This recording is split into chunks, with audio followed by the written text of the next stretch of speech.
All right, all right, all right. How's everybody doing today? Hopefully, everybody is doing well and amazing. I want to thank you guys all for joining us today. Today, we have a special guest on our Getting Naked podcast. We keep it real, we keep it raw, we keep it funny as AF, right? We keep it a PG today. We have a very special guest, Miss Alex Payton, right?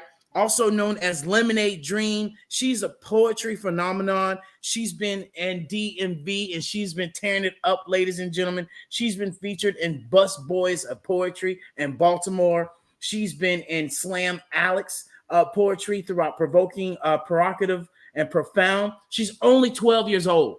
Okay, let me say this again. She's only 12 years old and she is full of greatness. I can promise you that. I've heard her. Multiple people have heard her. You all are going to have an opportunity to hear Alex tonight as well. I want to welcome you. How you doing, Miss Alex? Your mama's right beside you as well, so we don't have nobody having any issues or anything with us having this podcast. So welcome, ma'am. How you doing today? Supervised visit. It is. How you doing? David and Tara got this young girl on here. What is going on? What? Getting naked? No. So. Hi, beautiful. How are you? Good, and you? Very good. We are blessed to have you today. I'm blessed to be here today. Absolutely. So, hey, look, let's get this party started.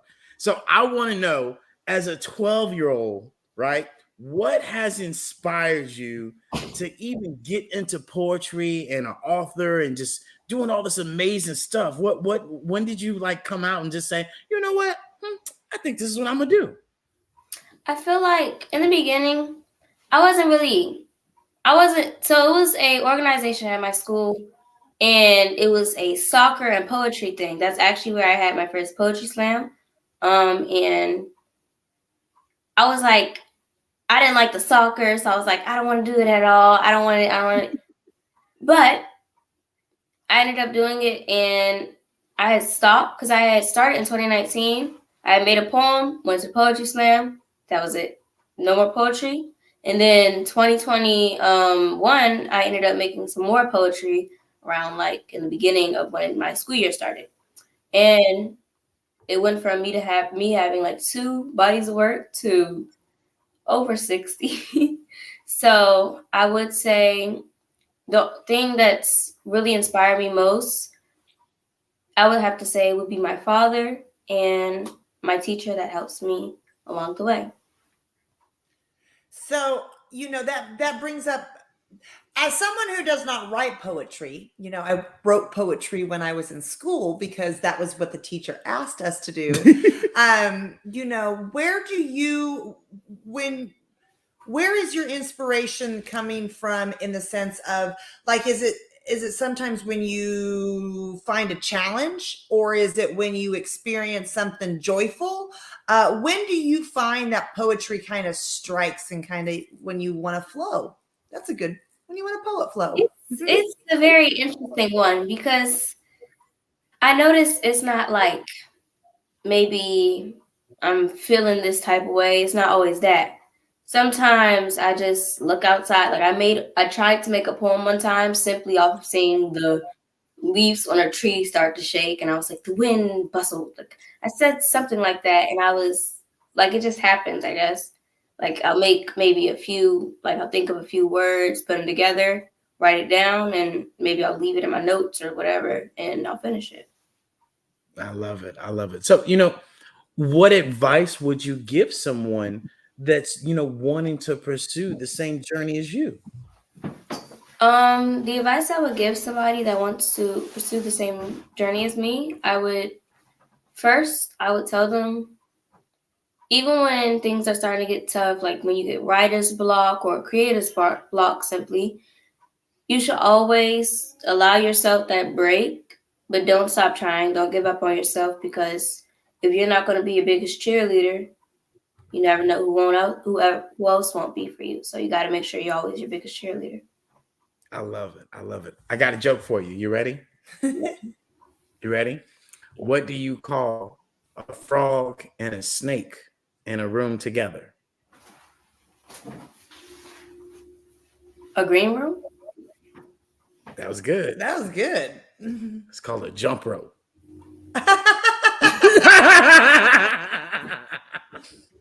The frog jumps. I guess the snake is the rope. Got it. Oh, more. You don't like my joke? Good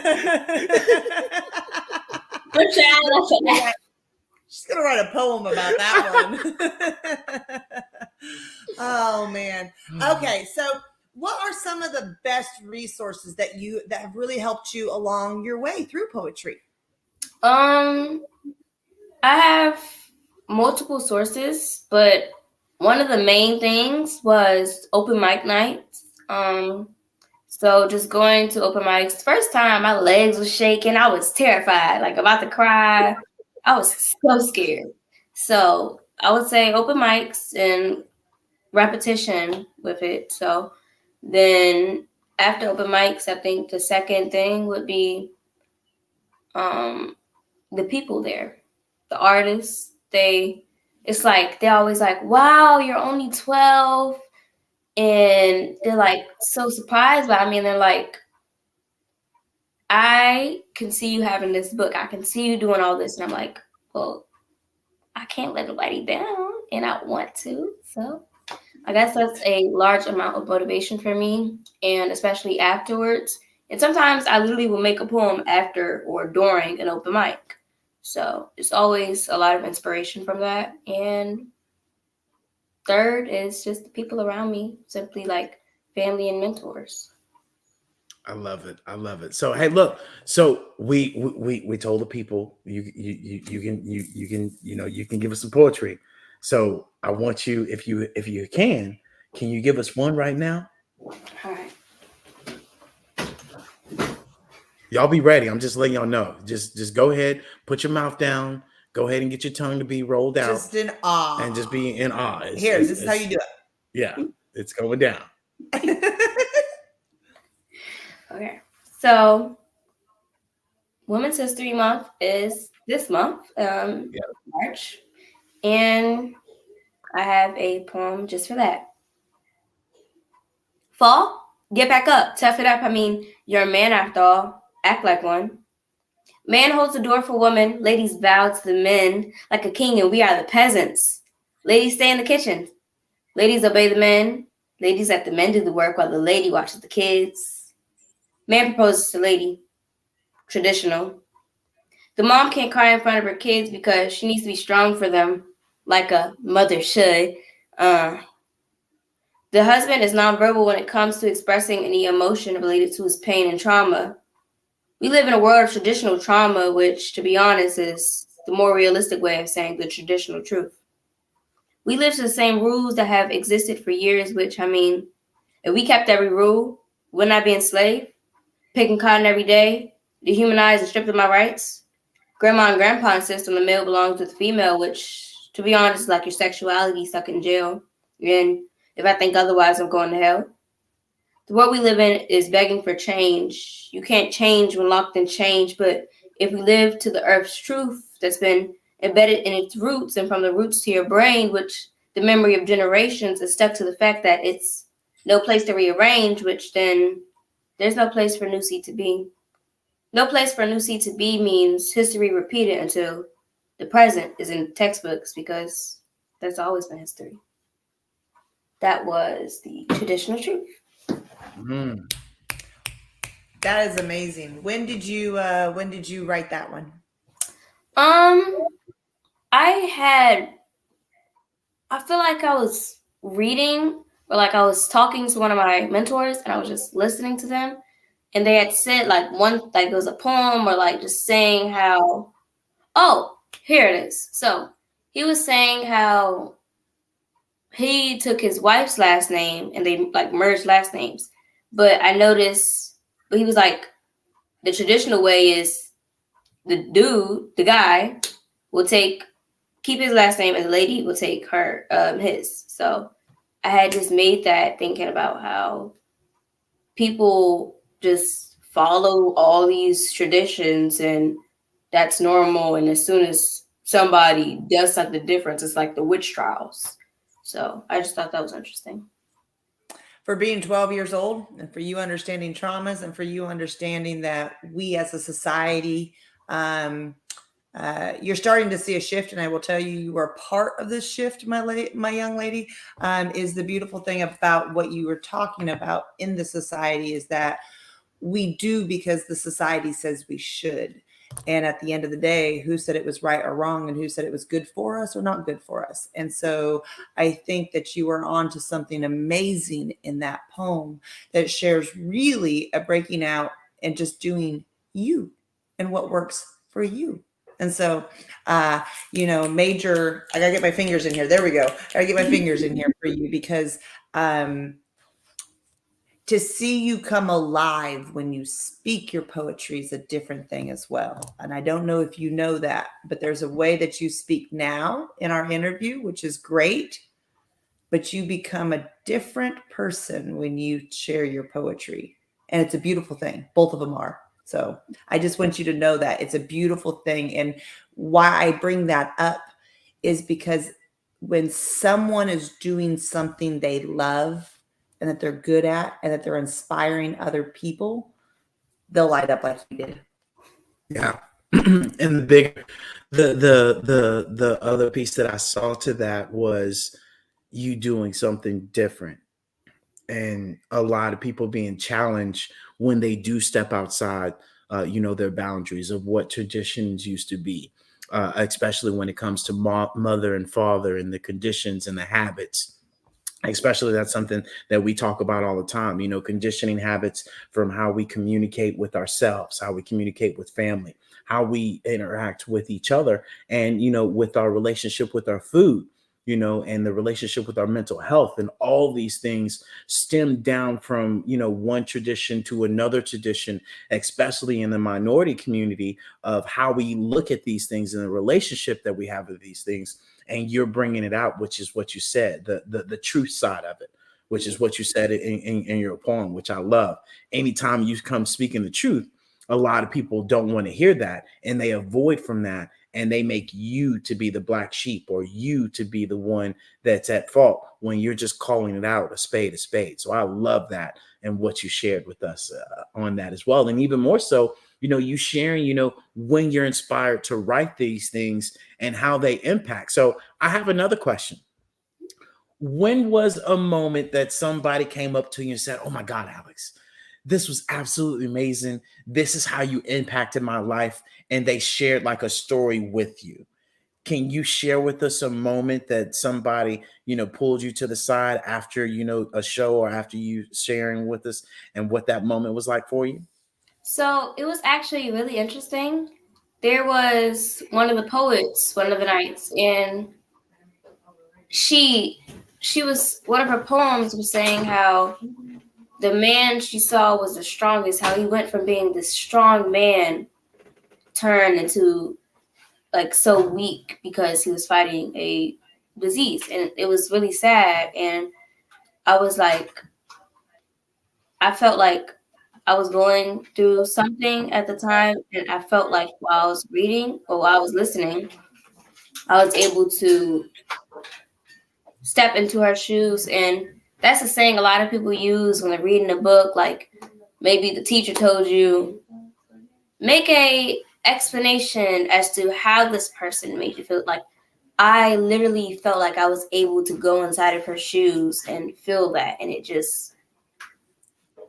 really made me emotional. So I had, at the end of the show, I'm like, I loved you. I'm like telling her all these things, and I thought that was it.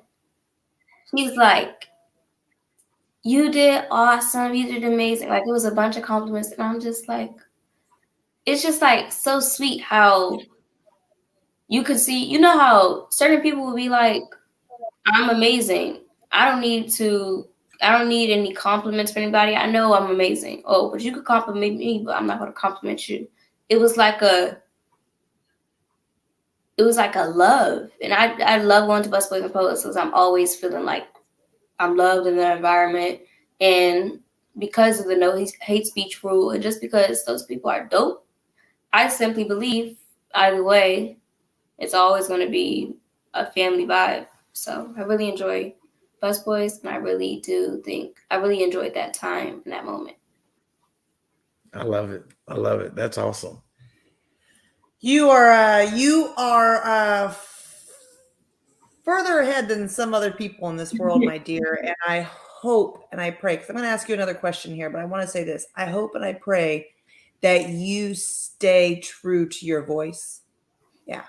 You know, what you're doing now, which is amazing things. So with that said, and you talked about this a little bit earlier about the resources, about what you're up to and who and things that are helping you. Let's dive a little bit more into who is helping you and what are or who, not what, but who are three of the most influential people kind of in your life so far that have really inspired you to not just do this, but in life in general? The first one, like my top person, would definitely be my dad, because I felt like in the beginning, it was like I got so used to the way I was living, but afterwards, I had felt like I had to do certain things, not only to live up to the standard that I was putting myself to, but to make it farther than what I was already going, like at the pace I was going. I wanted to push myself, and I'm still currently doing that. But the second person I would say would be, again, my mentor, my teacher. His name is Mr. Collins. He is a very, not only a good teacher, but he is just a good person overall. And he really helps. Like, he's not that teacher that just, here, your assignment, enjoy. You know, nobody's gonna enjoy that assignment, but he like Ain't nobody got time for that. actually like cares about his students and their mental health. Like, he helps, and it's like supportive, and it's made a big impact on me. And my third person I would definitely say is my coach, the Truth the Poet. And I feel like I was always like, I can be humble. I am humble, but I was like, I don't want to do this in my head. I'm thinking, I don't want to do something teaching me about presence when I'm supposed to be getting on there to say a poem and leaving. But I just took a leap, and let's just say she's got me. And I really do enjoy it. Practice with her. I love it. I love it. That is when amazing. a 12-year-old says she has a mentor. Ladies and gentlemen, you might want to perk your ears up, because I talk to grown people and they don't even much want to even attempt to get a mentor. And it blows me away that you had to be taught how to add. You had to be taught, how to do all these things. But yet when we get older, we fail to forget that we have to be taught these things, and we might need some help.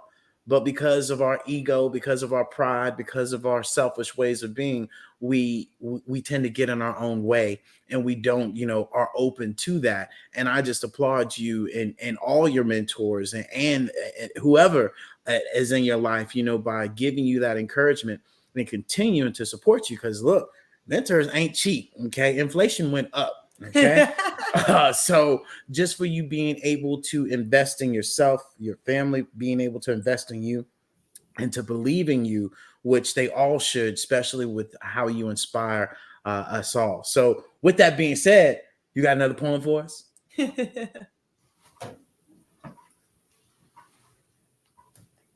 Of course. I'm gonna search it up right now. Here it is. Searching it on my phone. It's wrote down. I love it. She's using her phone as a tool, not no a more tool. paper. I was like, I'm gonna search it up. I'm like, hold on, let me not make them think I'm stealing people's work. Let me make sure I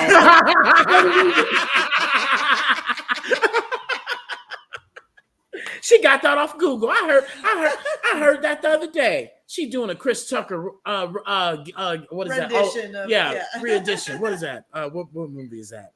Is that Money Talks? Yeah, with Chris Tucker when he singing when he redoing the anniversary poem, and he's singing by what's his name song, redoing it. But go ahead, I'm sorry. All right.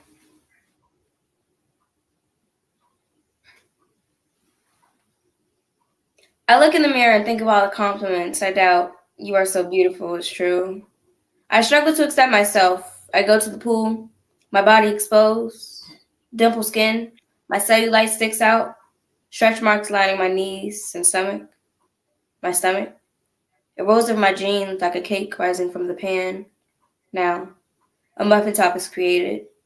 The fear of being criticized over it overwhelms me and floats over my body like a felony following you forever. Anxiety, it hurts my ability to be social and accept compliments. My pessimistic personality makes it hard to believe he loves me. How could you want me? My uncertainty is so visible I feel it shadow me like a weather forecast. It warns people to stay away from me because of the negativity. The caution to accept love owns me. It shames me up and follows me. This love thing, love, someone's heart giving to me, they're misgiving me information. They don't mean it. How should they truly mean it? The hesitancy claims me like it's a child, letting me love, but letting nobody love me. Why would somebody love me? I don't look like the pretty girls on IG. I'm just me. That was I love that one. What inspired you to write that one? I actually have no idea. I was in class, just sitting there, and so my mom had bought me this book, and the book, it was like on Christmas I got it. It would say, Jesus, a topic, like write a poem about, and then it would say a word to write it about. And in this case, it was insecurity. And it was a word bank, and you could pick through the words. You don't have to use the words, but you could. I used it. I used a few of them, and I would just like put a little line through whichever ones I used, and I put them all together. It was just that. And at the time, I also was just like learning more about people and their insecurities. I was hearing about the word muffin top often, so I was just like, let's put stuff together, and somehow I made that. I love it.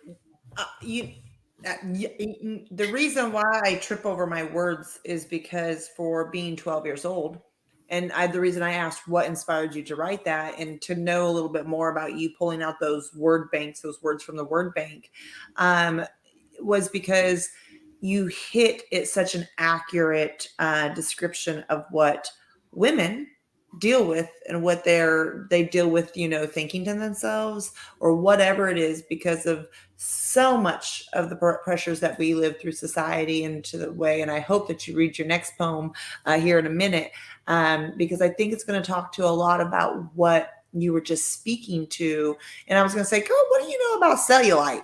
You were too young for cellulite. That's why I wanted to know what inspired that poem, because I was like, she been here before. Well, she has been here She before. been here before. Unless her mom is talking about cellulite or something, because look, I am in the ages of, working on my own cellulite. So I was like, I love it. I love it. So before you read another poem, we want to ask this. This is our favorite question. It's fun. And it's not on our question list. And so we want to ask you, it's a little bit of a surprise, and you can flow with it however you want to. But say one day your mom wakes you up and it's time to do some spring cleaning, and you're like, oh boy. That Saturday morning. That look right there, that Saturday morning spring cleaning look. Yeah. Wipe his dishes in the sink. Who left the spoon in here? So you over in one of these closets that your mom told you to, you got to like take care of. Now, mind you, you guys are really good. You're well off. You want for nothing. Everybody that you love has everything they need because you've been able to provide it. You have money. You have everything that you have ever dreamed of and that your parents have dreamed of and everything. So but you just don't have a maid to do the spring cleaning. That's the only thing. So at the end of the day, you open up this bag in the closet and there's $1 million in the bag, cash. And you went, oh, that's where I left that $1 million. You know, I just left it kind of laying around. She's like, I didn't leave no $1 million. Anywho, our favorite question after we tell you that whole story is, so how are you going to spend that $1 million? That's a very good question. I feel like the best way I would spend $1 million. I'm still thinking about this, but the best thing I would do. Well, the best thing I think I can do with it would be number one, find a pet. But I would not be that person that's like, you need a new outfit for every single day. I'm not gonna do that. Do that voice again. New outfit for every single day. We're not gonna do that. So after that, I would spend, so I'm still 12, right? Yeah. I But would- you guys have everything you need. So you don't have to pay bills. You don't have to do nothing with it. Like you did do what you want. Mama's taking care of, everybody's taken care of. And mom said, girl, I knew you left that $1 million laying around somewhere. Because you know your mom's face right now is not like, Girl, you had $1 million and you you had didn't $1 tell million? nobody? Yeah. Go to your room. Go give me the belt. So do I have my college funds and stuff? All Yeah, that? everything's set. Everything is set. You don't need nothing. You don't need nothing. You don't need nothing. I would spend you some of it at the mall. Only some, like a very small portion, not even a quarter, like a very small portion of it. So then I would put the rest up. I would probably send stuff to like certain charities and like just keep a little, I'm not going to be a millionaire over there just walking with it in my pocket. We're not going to carry $3 million. No You crazy only stuff have like $1 million. I know. I'm saying we're not gonna carry like too much though. Okay. So I want to keep some in the car or something, like in a glove compartment or Car? somewhere. Yeah. So like if I ever go somewhere and I see somebody, I Maybe can they just break into your windows. What are you talking about? Well, go ahead. It's your story. Mama, she said she's giving the money away. Give it She's away. giving the money away. She said she leaving it in the car. and in a glove compartment, hidden. Unsafe. Okay, so we're gonna just keep it somewhere in charity and just donating to people that need it, or yeah, I that's love the it. best thing I think I can do with it. I think I see Lemonade Dream Poetry Center. Yeah. Yeah.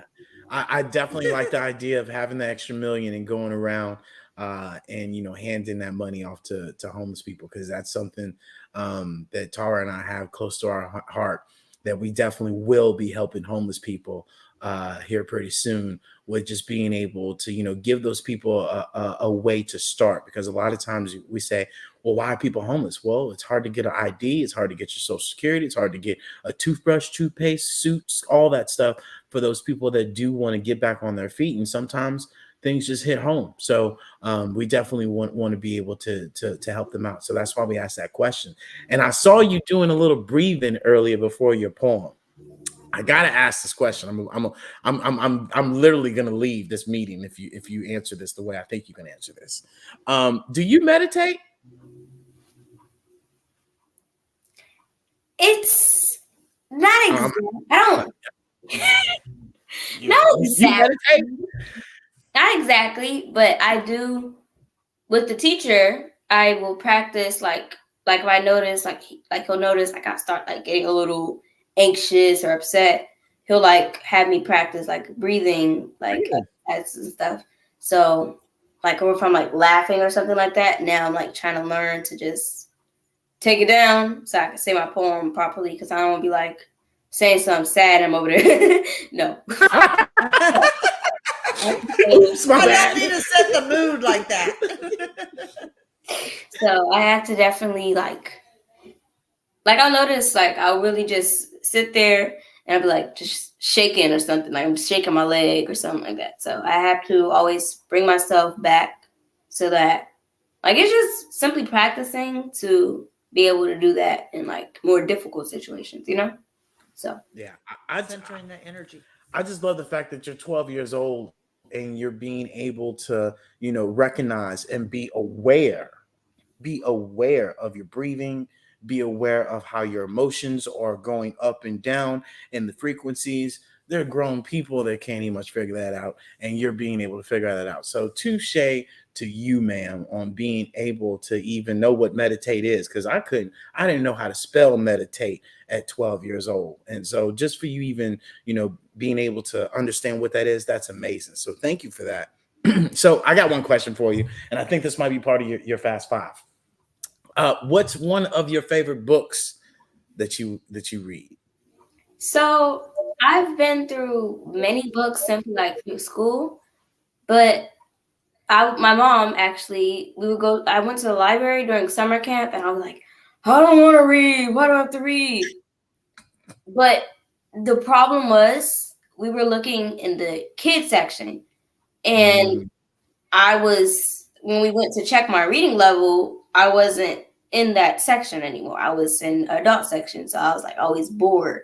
But recently, very recently, no, not that recently. Recently, I'm going to say that recently. So recently, I have been just reading adult books, and I read the one I'm currently reading is Girl in Pieces by Kathleen Glasgow. Kathleen? I say Kathleen, but it's probably Kathleen. Kathleen with a K. I absolutely love that book, but I can't finish it because I keep getting distracted. So we're trying to cut off all distractions because I can read a book quickly. So we're trying to get to doing that. Wow. I have a book for you because I love that one. I have one for you that I really liked, and it's really it's a great read. It's very much around what you're up to. It's called The Energy Bus, and I don't know who wrote it, but I read this about a year ago, maybe a little less than that, and it all talks about energy. And when you were, she's like, where's that phone? Where's that phone? My mom was like, I got it. Okay. Because I was on my phone and try to find it.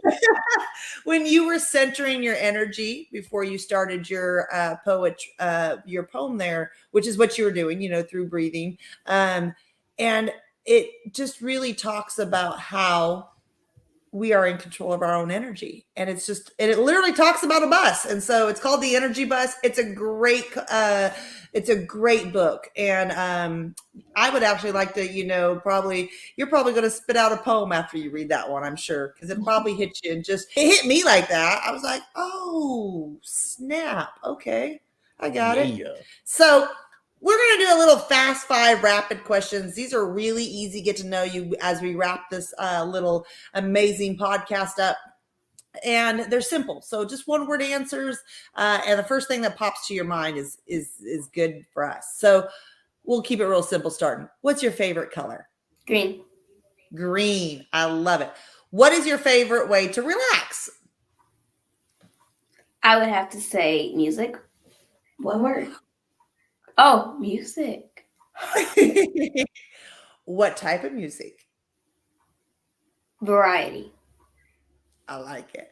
Okay. What's your favorite food? Sushi. Yeah. A 12-year-old like a sushi. Girl, you go.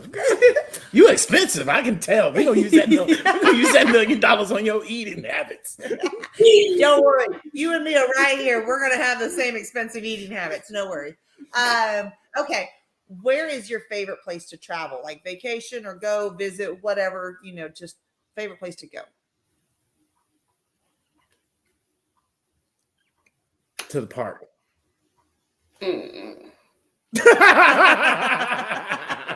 She's like, I'm only 12. I ain't been nowhere. Home. No, you've been to There you are. Exactly. I like it. New York. New York. Boom. I like it. What's your favorite thing to do as a 12-year-old? Talk to my friends. Oh, talk. I like it. I love it. Well, there you go. That's the simple rapid five. I think there was more than five there, but it's just for our audience to know a little bit more about you and, kind of what's a little bit more about, Lemonade Dream. So with that said, will you gift us with one more? Just poem? one more. Just one Just more. one more. Just one more. I think he wanted you to be better.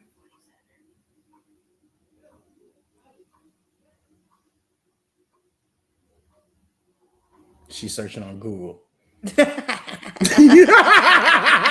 like, look. Let's get it. All right.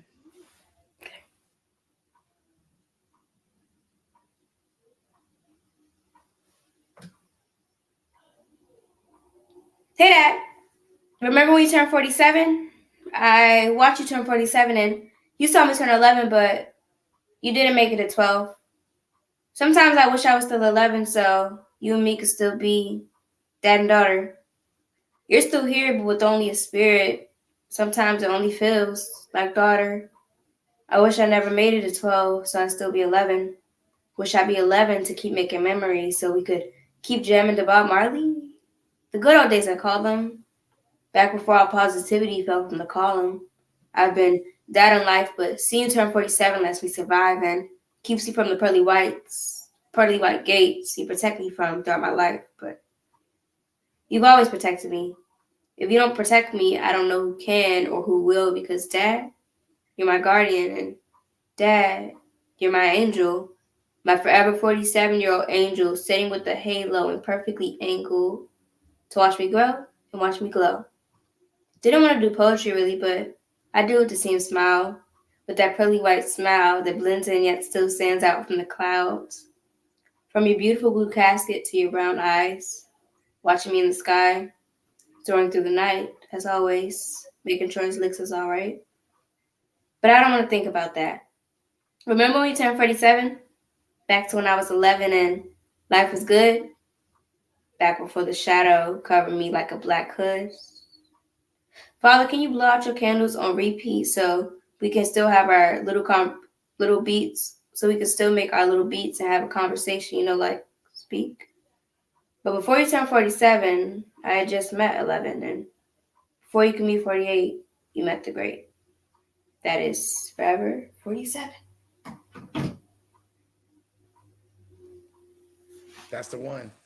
I like that one. I love that one. I love that one. That's my favorite one. I love that one. Well, I don't have words. So good job. I'm sorry. I lost my father 12 years ago. I'm sorry. It's okay. It's not tears of pain. It's tears of understanding that poem. So I get it. And I love that. And I love that you shared it. I love that you got this emotion from me. It's authentic. And it's just, it's a beautiful poem. Made me think about, 69, the last year I got to see my dad alive. So thank you. Thank you for sharing that. See, you never know when you inspire somebody else. Yeah, that's what happens, right?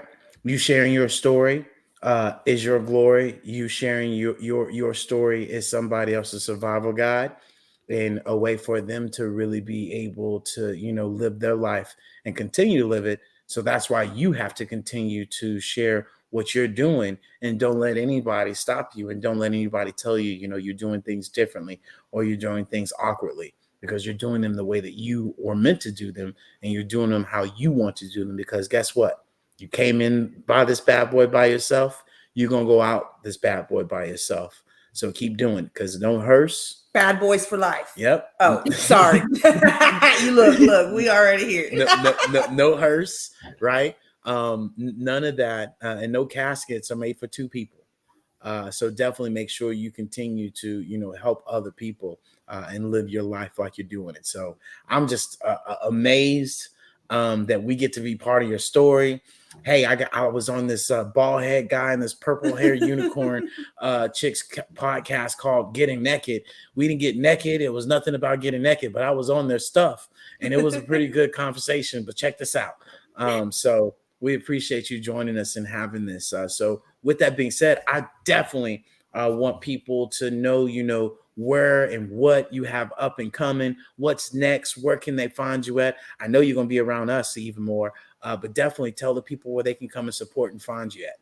So on Instagram, you can find me at lemonade_dream. And I have a TikTok. Yeah. Oh, it's lemonade_dream as well. And I believe I have a Facebook. I don't run my pages. I make the It's okay. You got two of the best ones. You make the caption. I just said that. I make the captions. It's also lemonade_dream. Yes. Okay. So across all platforms. On all platforms, lemonade_dream. Boom. I love it. I have something. Well, I have an upcoming open mic.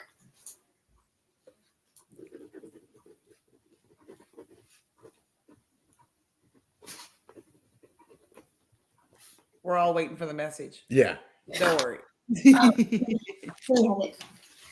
This Saturday, 900 Culture Coffee 2.